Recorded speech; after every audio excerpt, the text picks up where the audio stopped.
Lunes 9 de enero de 2020, muy buenos días y bienvenidos a su programa Contacto Directo. Revisemos quiénes son hoy nuestros invitados.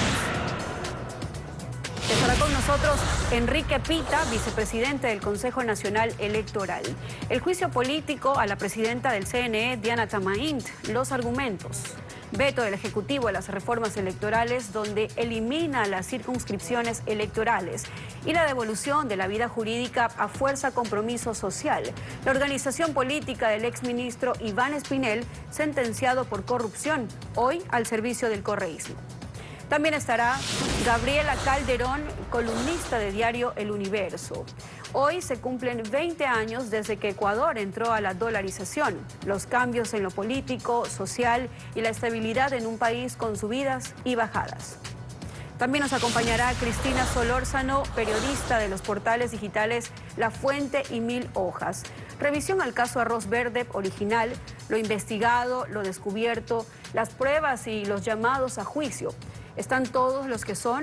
¿Va la justicia hacia la punta del ovillo? Y ya se conoce al Tribunal de la Corte Nacional de Justicia que se encargará de la audiencia de juzgamiento y de emitir sentencia para el expresidente Rafael Correa y 20 procesados más en el caso de sobornos 2012-2016, antes conocido como Arroz Verde. El Tribunal de la Corte Nacional de Justicia, que se encargará de juzgar y sentenciar a los 21 procesados del caso Sobornos, entre quienes está el expresidente de la República Rafael Correa, estará conformado por los jueces de la Sala Penal, Iván Saquicela, Marco Rodríguez e Iván León. Entre las últimas decisiones que ha tomado el juez Iván Saquicela está el auto de llamamiento a juicio que dictó en contra de los 15 procesados por peculado en el caso Singue, entre quienes está el ex vicepresidente Jorge Glass, exministros y más funcionarios. También conoció 2 casos relacionados con los denominados diezmos de la Asamblea Nacional. Llamó a juicio a la ex vicepresidenta María Alejandra Vicuña y también a la ex asambleísta Norma Vallejo. Marco Rodríguez fue presidente de la Corte de Justicia de Pichincha. En marzo de 2019 dictó auto de llamamiento a juicio en contra del ex superintendente de comunicación Carlos Ochoa. Y a finales de año rechazó la recusación presentada por el exministro Vinicio Alvarado, quien pedía que se deje a la jueza Daniela Camacho fuera del caso Sobornos. Rodríguez y Saquicela, además, formaron parte del tribunal que sentenció al excontralor Carlos Polit por la trama de sobornos de Odebrecht. El tercer integrante del tribunal, Iván León, ingresó recientemente a la Corte Nacional para suplir las vacantes que dejaron los jueces que no pasaron la evaluación. Antes fue presidente de la Corte Provincial de Justicia de Santo Domingo de los Áchilas. Saquicela, Rodríguez y León son los únicos habilitados para conocer la causa. Los 4 jueces restantes de la Sala Penal ya han actuado en la etapa intermedia o forman parte del Tribunal de Apelación del caso Sobornos. Legalmente no podrían actuar en el juzgamiento y dictar sentencia. Sí se realizará un sorteo entre los 3 magistrados para definir quién presidirá el tribunal. La actualidad, los protagonistas, el análisis y la información en Contacto Directo. Lenin, ¿cómo estás? Muy buenos días. Samantha, amigos televidentes, un buen día para todos. La Comisión de Justicia de la Asamblea Nacional realizó el análisis de las objeciones presidenciales a las reformas al Código de la Democracia, en donde se ratificaron en 9 temas y se allanaron en 8. Pero hay un tema que genera polémica: la eliminación de los distritos electorales. Se trató dentro de la Asamblea Nacional, pero no se lo incluyó dentro de las reformas. El presidente Moreno, sin embargo, sí lo incluyó en su veto en un ejercicio que la ley no contempla. Entonces, le preguntamos a Enrique Pita, vicepresidente del Consejo Nacional Electoral, ¿iremos al proceso electoral del 2021 con una división en circunscripciones que permite una sobrerepresentación a las organizaciones políticas? Buenos días. Buenos días, Lenín, un saludo cordial. Yo creo que el tema de las circunscripciones es un tema que va a quedar como está actualmente contemplado en el Código de la Democracia. Si bien es cierto, hay algunos que piensan que de alguna manera esto permitió la concentración de organizaciones políticas con mucha fortaleza electoral en ciertas provincias, pero eso era producto de la aplicación del método de Hunt. Yo creo que la aplicación del método de Webster permite un reparto un poco más equilibrado de las fuerzas políticas dentro de estas circunscripciones. Es importante mencionar el hecho de la representación rural que sí se da con estas circunscripciones. De otra manera, pues la concentración de candidatos estuviese solamente en los centros poblados más importantes. En lo personal, en algún momento dado, yo cuestionaba las circunscripciones, pero hoy, primero por la base legal, no hay, entiendo, fundamento para que éstas sean eliminadas. Y segundo, porque he comprendido realmente que la representación rural es importante mantenerla, a efecto de que los cantones aledaños a los centros poblados importantes de estas provincias, Manabí, Pichincha y Guayas, tengan esa representación que es tan necesaria. Ingeniero Pita, Diana Tamaín señala que está satisfecha con las reformas que se dieron en la Asamblea y también con el veto presidencial. ¿Usted en esto coincide con ella o cree que faltó por hacer otros cambios? Yo creo que lo que se hizo es bastante. En lo personal no tenía mucha expectativa sobre las reformas porque consideraba que la Asamblea tenía muy poco tiempo. Sin embargo, yo creo que son buenas reformas. Y tenemos que mencionar hechos específicos, como por ejemplo el voto de una sola lista, es bueno. El haber incrementado los topes de gasto electoral para las diferentes dignidades es bueno, porque va a permitir sincerar ese gasto. El tema del diálogo es bueno. El tema de las circunscripciones es un tema que obviamente también debemos mirarlo como positivo. El tema de determinar que los funcionarios públicos deben, esta expresión quiero reafirmarla, deben solicitar licencia durante los 45 días que comienza la campaña previa a una elección. Es bueno, porque no va a darse esto de candidatos que están en funciones haciendo inauguración de obras y promocionando su gestión. Una precisión, hay muchos ingeniero, aspectos buenos. Una precisión. ¿Por qué si hasta la última campaña se decía que era malo el vota todititito por no sé quién, vota todititititito por ni sé cuál otro, hoy sí es bueno el planchazo? Bueno, a mi criterio siempre es bueno sostener el voto por una lista, fortalece las organizaciones políticas. De alguna manera se había prestado también eso para que ciertas candidaturas individualizadas o candidatos que tenían mucho más interés en ser elegidos hacían promoción electoral privado. Y si a eso se suma el hecho de que los candidatos que tenían más alta votación eran los que al final alcanzaban la curula, alcanzaban el puesto, obviamente se producía una distorsión total respecto a alguna organización política fuerte y sostenida, obviamente de la representación que debe buscarse que tenga para efecto de cualquier órgano que se esté eligiendo sus autoridades. Bueno, pero se supone que esa es la democracia, ¿no? Que gane el que más votos tiene.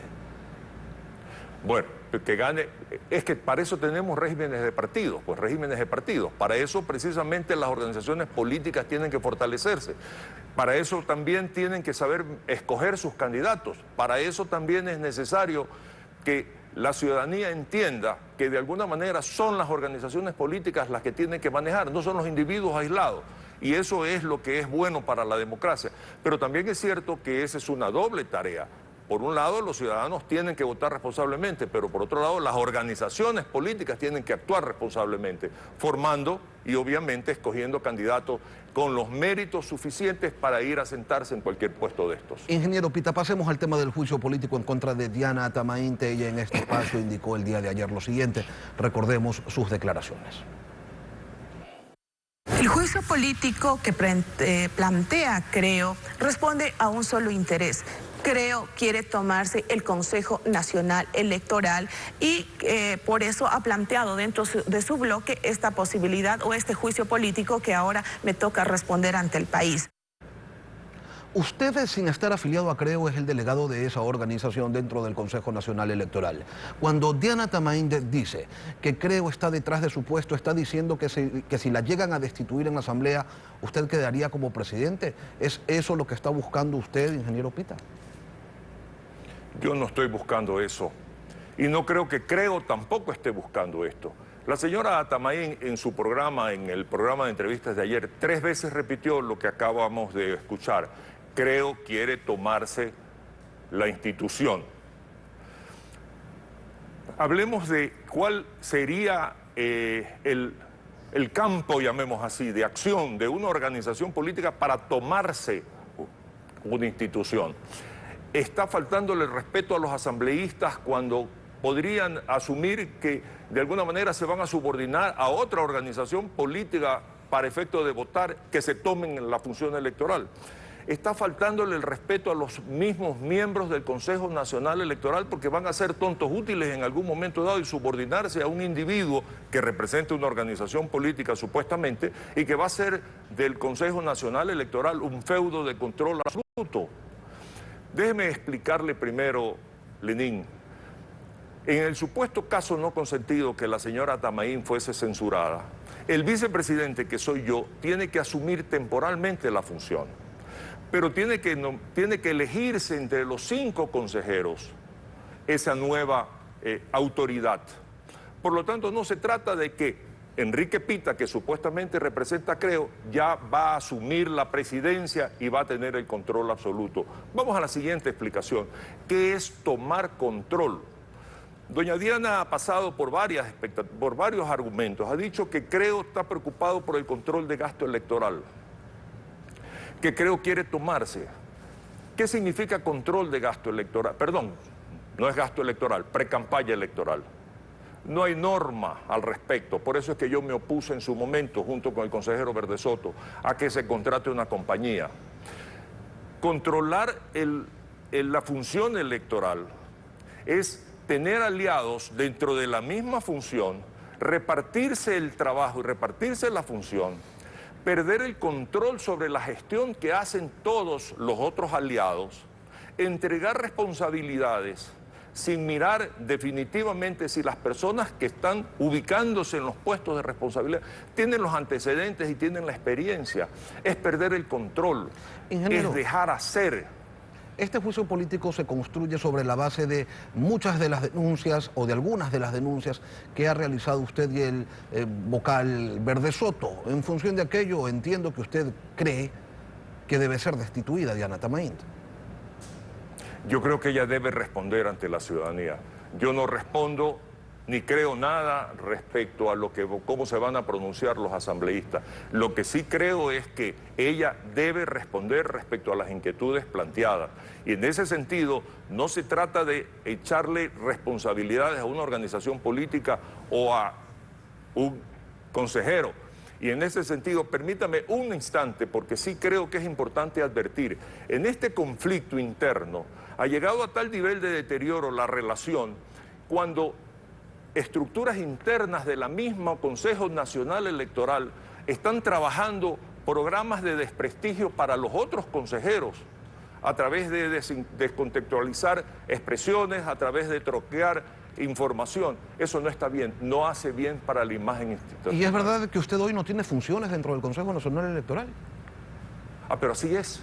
Si usted revisa el organigrama institucional, usted va a encontrar que hay un consejero que tiene aproximadamente el 70% de responsabilidad en todos los campos, no solamente en el campo de la informática, en el campo administrativo. Se refiere al consejero de Cabrera. comunicaciones. Así es.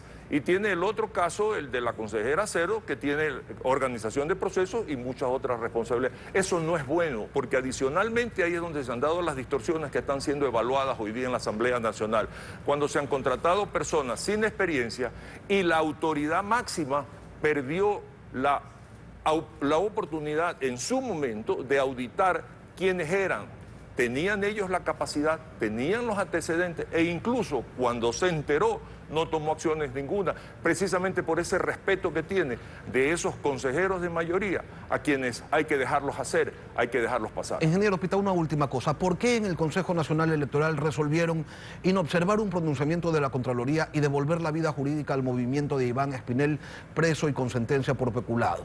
Fuerza Compromiso Social se llama el movimiento con el que los correístas quieren ahora terciar en las elecciones del 2021, más allá de todas las irregularidades que señaló en su momento la Contraloría. ¿Qué pasó allí? Habría que preguntarle a quienes votaron por ese informe. En lo personal me negué a votar, principalmente porque nos fue entregado minutos antes de una sesión que había sido postergada 6 días atrás. Por lo tanto, por lo menos en esos 6 días debimos haber conocido el informe. por una resolución que debimos haber tomado muchos meses atrás y no puede ingresar sorpresivamente un minuto antes un informe para efecto de que nosotros nos enteremos de una decisión que la asesoría jurídica presenta y que muy obedientemente o muy dócilmente o con mucha ligereza desde mi punto de vista se acata sin mayor discusión por parte de la mayoría del Consejo Nacional Electoral. Estuve en desacuerdo con el procedimiento y obviamente también me preocupa muchísimo que era un informe muy ligero y que Contraloría hoy día podría tomar acciones respecto a haberse desatendido su orden de hacer un análisis en profundidad de la situación no solamente de esa organización política, de otras organizaciones políticas, sino de todo el sistema de evaluación de firmas. Pero bueno, son muchas las cosas que en el Consejo Nacional Electoral la mayoría no ha hecho. Enrique Pita, vicepresidente del Consejo Nacional Electoral, gracias por venir a Contacto Directo. A sus órdenes. Bien, vamos a una pausa y al volver en Contacto Directo estará Gabriela Calderón, columnista de diario El Universo. 20 años de la dolarización en Ecuador. Una revisión al entorno de una moneda dura que genera estabilidad. Manténgase en nuestra sintonía, ya volvemos.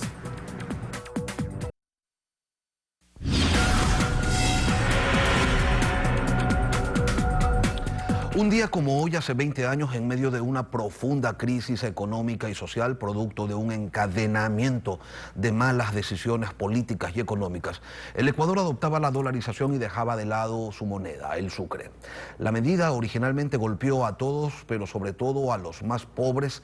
Sin embargo, poco tiempo después terminó constituyéndose en un beneficio para ellos mismos.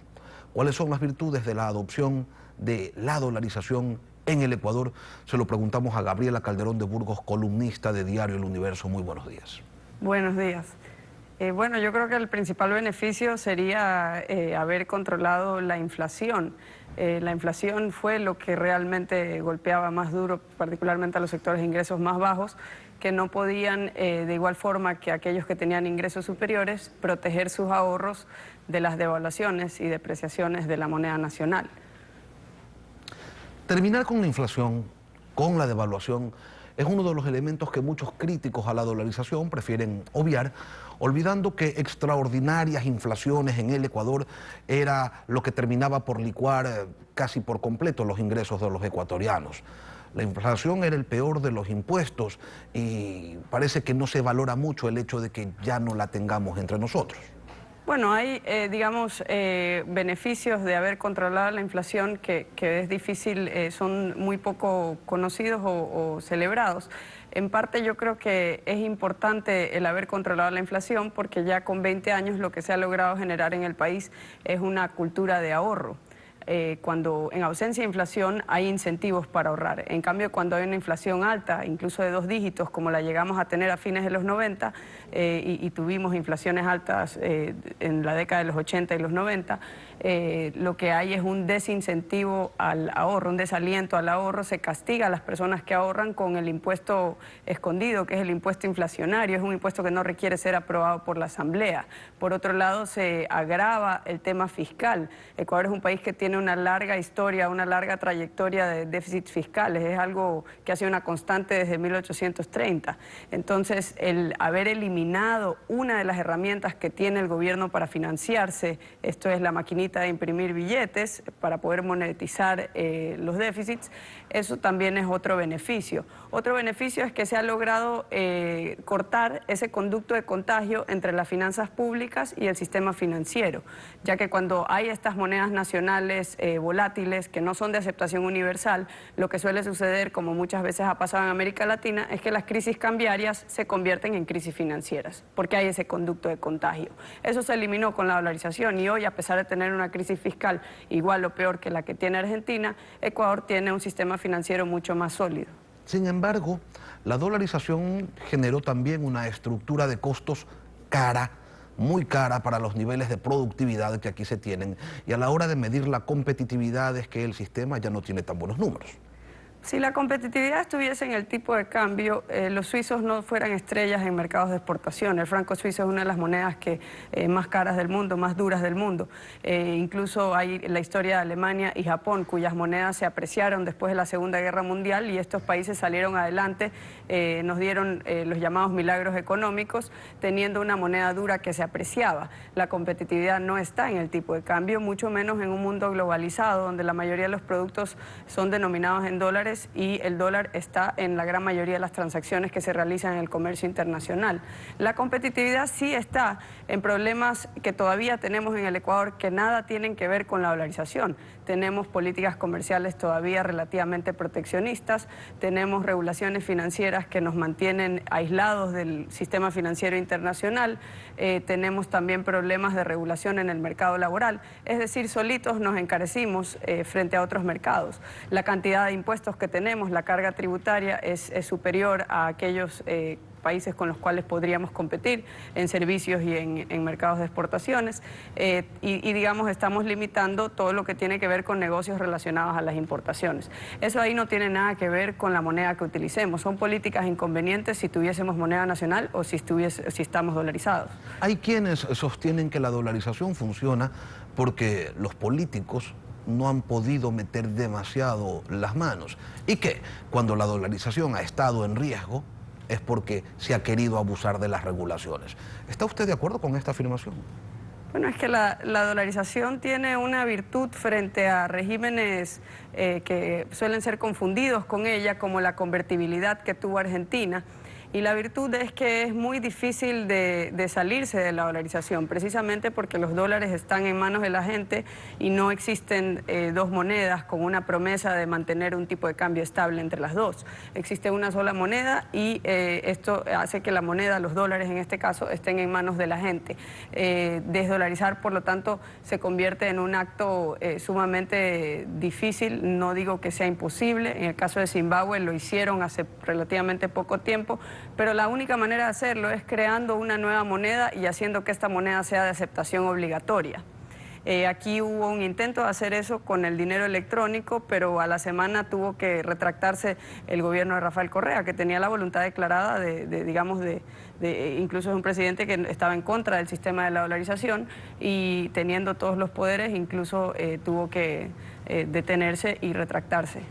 ¿Por qué, pese a que estamos dolarizados, no llegan recursos en cantidades importantes? Y no hablamos de inversión extranjera, sino de los capitales ecuatorianos que continúan fuera del país, siendo colaterales de créditos que se obtienen con tasas de interés de un solo dígito. Bueno, cabe recalcar que a pesar de que no tenemos tasas a niveles internacionales, como sí la tienen, por ejemplo, otros países dolarizados como Panamá, estas tasas sí cayeron y están muy por debajo de lo que teníamos cuando teníamos moneda propia. Lo cierto es que la dolarización no resuelve problemas de regulaciones en el ámbito financiero, que están muy rezagadas y que están muy en contra de la integración financiera, de una real apertura financiera como lo hizo la economía panameña en la década de los 70. Si nosotros quisiéramos atraer inversiones, tendríamos que realizar importantes reformas en la política tributaria, en la política comercial, en la política laboral y en lo que tiene que ver con la regulación financiera, empezando por derogar el Código Orgánico Monetario y Financiero y sustituirlo con una legislación que sea, digamos, un tanto similar a aquella que rige el sistema bancario internacional de Panamá. Esto nos permitiría aprovechar aún más la dolarización, porque lo que podríamos tener es en los bancos internacionales una especie de prestamistas de última instancia para sus sedes en nuestro país. Así funciona la economía panameña, por eso tienen un pool de depósitos, un pool de ahorros y depósitos que luego financia un mayor volumen de crédito, inversiones y por eso, digamos, también Panamá es una de las economías que más ha crecido durante la última década. ¿Por qué 20 años después de habernos dolarizado tenemos todavía Banco Central? ¿No viene la banca internacional al país? Por el contrario, desde que se fue con la crisis financiera nunca más volvió. ¿Y por qué el costo del dinero es tan alto? Bueno, las tasas de interés son determinadas por muchos factores, ¿no? Y además tenemos una cosa muy saliente, que es el impuesto a la salida de divisas. Eso nada tiene que ver con la dolarización ni es necesario. De hecho, esto afecta, perjudica el desarrollo de del sistema financiero, y también desalienta las inversiones, porque nadie va a una fiesta donde luego le cobran la salida, es decir, mejor vamos a otra fiesta. Y lo mismo sucede con los capitales de inversión, es decir, digamos, estamos espantándolos con este impuesto a la salida de divisas que logra precisamente lo contrario de lo que se pretende, que es atraer o retener dólares en la economía. Yo creo que sería conveniente eliminar el impuesto a la salida de divisas, incluso eliminar todas aquellas disposiciones que se empezaron a implementar en 2009 para repatriar capitales. En una economía capitalizada es indistinto si los capitales están dentro del Ecuador o fuera. En el momento que sean requeridos aquí, son repatriados con el clic de un mouse. Y generalmente lo que queremos es que sean gestionados de manera óptima, con criterios de seguridad y rentabilidad. ¿Y el Banco Central? El Banco Central realmente, yo tengo años diciendo que realmente no sé por qué lo tenemos, y hasta hace pocos años tenía casi 900 empleados, y realmente no es un Banco Central que desempeña las funciones de un instituto emisor. Las funciones que desempeña el Banco Central podrían ser asumidas por instituciones como la Superintendencia de Bancos. Panamá no tiene un Banco Central, por ejemplo, no es necesario, y en nuestro caso particular, que no es lo mismo de El Salvador, otra economía dolarizada, nuestro Banco Central ha estado muy oficioso durante los últimos 10 años buscando cosas que hacer que sí han puesto en duda la convicción o la voluntad de nuestra clase política de mantener la dolarización. Ha habido muchas travesuras que ha realizado nuestro Banco Central, generando, digamos, otras vías creativas de endeudamiento. Por ejemplo, hay una deuda que tiene el Banco Central con la banca privada por el tema de estos préstamos que le hicieron al gobierno central. Entonces, en nuestro caso, no solo que no es necesario, sino que ha demostrado ser peligroso. Es moneda común entre distintos políticos de las más variadas tendencias el hablar de manera frecuente sobre la defensa de la dolarización. ¿Qué implica defender la dolarización?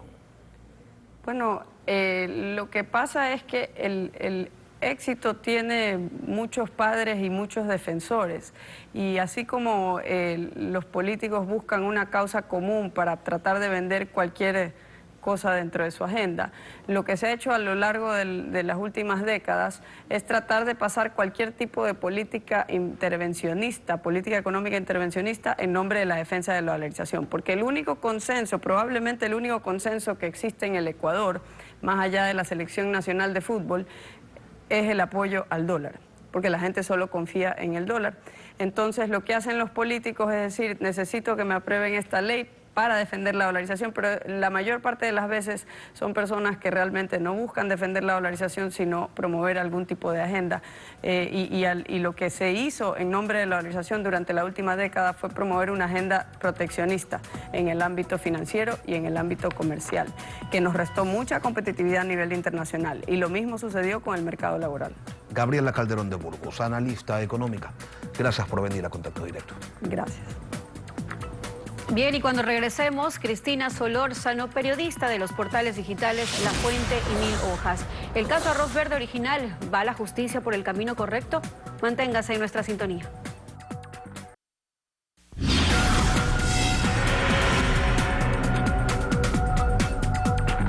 A esta hora nos acompaña Cristina Solórzano, periodista de los portales La Fuente y Mil Hojas. Cristina, buenos días. Buenos días, Lenin. Gracias por la invitación.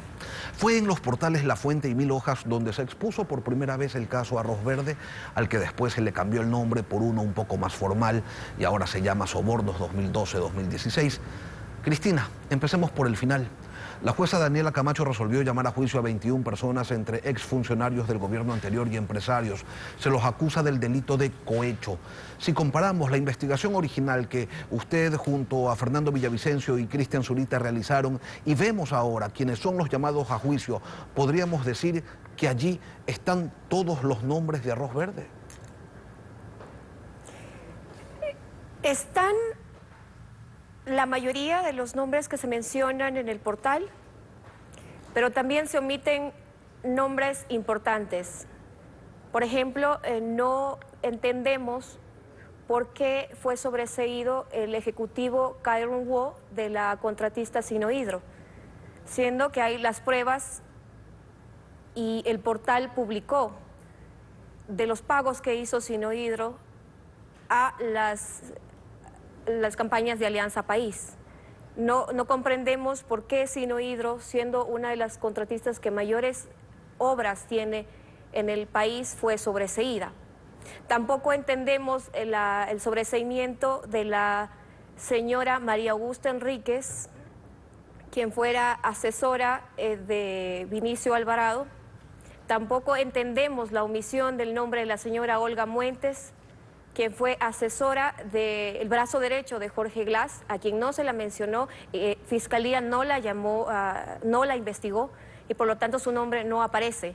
Tanto la señora Enríquez, la señora Muentes y la señora Martínez tenían el mismo rol de coordinadoras dentro de la estructura de sobornos de Alianza País. Entonces, hay algunos nombres que se han quedado fuera de la investigación inicial de la Fiscalía. También nos llama por sobremanera la atención que Odebrecht no esté llamada a juicio, como tampoco Topic, como tampoco las empresas nacionales Midisa, Osier, Semaica. Entonces hay algunos nombres que se omitieron en esta investigación. No están entonces todos los nombres de Arroz Verde. Cristina, la defensa de los acusados cuestionan las pruebas. Ellos, dentro de su narrativa, tratan de centrarse en los cuadernos de Pamela Martínez, y ayer en este espacio, María de los Ángeles Duarte, ex ministra de Correa y llamada también a juicio, indicó lo siguiente. Quiero invitarla a escuchar. Todos los contratos que se dieron durante mi administración, mi gestión en el Ministerio de Transporte fueron por licitación pública. Todos. Es imposible que durante una licitación se pueda haber cometido un acto ilegal. No hay nada. Ni siquiera ha habido una pericia de esos contratos. Y la Contraloría los evaluó todos y los absolvió. Están todos sin ningún Contraloría problema. de Carlos Pollitt. De Carlos Pollitt y Celi. Odebrecht contrataba con el Ministerio de Transporte. No, jamás. Jamás conmigo. Siendo yo ministra, jamás. Y siendo después los demás ministros, tengo entendido que tampoco. Porque hubo algún contrato que lo tumbaron después. ¿Cuál es la implicación de la arquitecta Duarte en esta trama según sus investigaciones? Los reportajes publicados en los portales Mil Hojas y La Fuente se sustentan en más de 11.000 archivos verdes que revisamos. Esos archivos verdes son detallados, tienen cifras, tienen fechas, tienen citas, tienen citas personales de quienes llevaban los registros de los aportes que se entregaron. Es que no se puede hablar o no se puede tratar de basar el caso en un cuaderno. Sí, hay muchísimas pruebas más que sustentan esta investigación, no solo las informaciones que se construyeron o que se revelaron en los portales, sino también, como lo ha demostrado Fiscalía, la investigación está completamente sustentada y de no haber sido así, la jueza Daniela Camacho no habría llamado a juicio. Cristina, María de los Ángeles Duarte dice que ella nunca contrató con Odebrecht, sin embargo hubo obras complementarias en la ruta Viva, que es donde se da el gran sobreprecio que ha sido ya denunciado, no solamente por ustedes, y eso sí lo hizo Odebrecht y eso sí ocurrió durante su gestión como ministra de Transporte y Obras Públicas. ¿Ustedes tienen también registro de aquello? Tenemos, no le puedo hablar con claridad en este momento porque son tantos documentos, pero le puedo asegurar que toda la información que está contenida en los archivos, en los reportajes publicados por Mil Hojas y La Fuente, tienen el sustento requerido.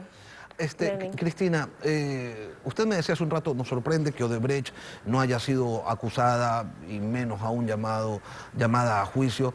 ¿Le sorprende, le pregunto yo, que Odebrecht haya demandado a Petroecuador y que ahora esté pidiendo el vuelto del sobreprecio del poliducto Pascuales Cuenca y que tenga demandado a Petroecuador Odebrecht por 184 millones de dólares? ¿Eso le sorprende o era algo que se veía venir?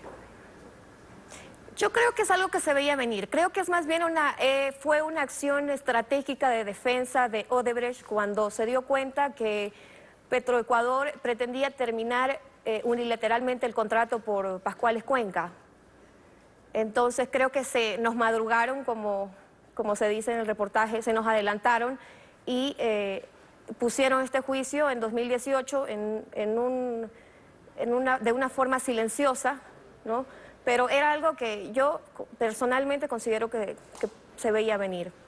Es irónico porque cuando se espera que se recupere $1 por lo menos de todo lo que ha pasado con Odebrecht, es hasta irrisorio que ahora o el Ecuador tenga que enfrentarse en un tribunal contencioso administrativo y defenderse y gastar cerca de $400.000 en abogados para defenderse de este nuevo juicio. Usted me dice que tienen un sinnúmero de pruebas, la Fiscalía por su parte ha encontrado, otras se han incorporado al proceso, pero según María de los Ángeles Duarte, ninguna de estas pruebas tiene valor porque los discos duros, decía ayer, son borrados cada cierto tiempo. Le pregunto, Cristina, entonces, ¿cuál es la certeza que tienen ustedes de que estas pruebas que se han utilizado para las investigaciones periodísticas y también dentro del proceso judicial son totalmente válidas? Tenemos la certeza porque primero hay delaciones. Sí, delaciones de la señora Pamela Martínez, delaciones de la señora Laura Terán, delaciones de otros colaboradores, de grandes ejecutivos de Alianza País, que han corroborado las informaciones que se han publicado. También hay las facturas, pagos, todas estas pruebas que ha recabado Fiscalía. Yo creo que se sustentan y son fuertes para que pueda seguir el caso. De hecho, creo que Fiscalía, con mucho trabajo y con mucho esfuerzo, ha logrado construir un tema que con el tiempo se volvió fuerte. Usted, junto a Villavicencio y Zurita, forman parte de una especie casi en extinción, la de los periodistas de investigación, y han develado los más importantes casos de corrupción cometidos durante la última década. ¿Cómo ven la actuación de la justicia ante sus denuncias? No le pregunto por la cirugía mayor anunciada por el régimen, porque me imagino la decepción que contendría su respuesta, pero sí quisiéramos conocer cuál es la percepción que tienen ustedes sobre la actuación de la justicia en función de lo denunciado. Bueno, primero por entender que al menos en el caso puntual de Arroz Verde estamos hablando de una década de Arroz Verde. ¿Sí? Recientes reportajes nos permiten colegir que Arroz Verde empieza desde 2007 y eso nos confirmó el propio hermano del presidente Rafael Correa, donde dijo que él, pues, como coordinador de Alianza País, gestionó aportes, chequeras empresariales, oficinas, vehículos que entregó en la primera campaña, para la primera campaña de Rafael Correa en 2007. Entonces estamos hablando de una década, de un esquema de sobornos que funcionó. El tema que se investiga en este momento es solo una parte de lo que ocurrió durante esos 10 años.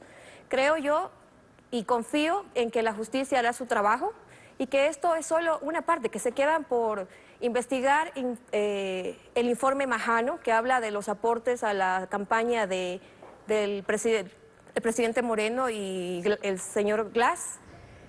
Entonces, hay que construir también las líneas de investigación de tiempo, de corrupción, donde sucedieron esos hechos. Así es que creo que, y confío, nuevamente como le decía, en que la justicia haga su trabajo, porque eso es solo una parte de lo que se investiga, de lo que ocurrió durante estos 10 años.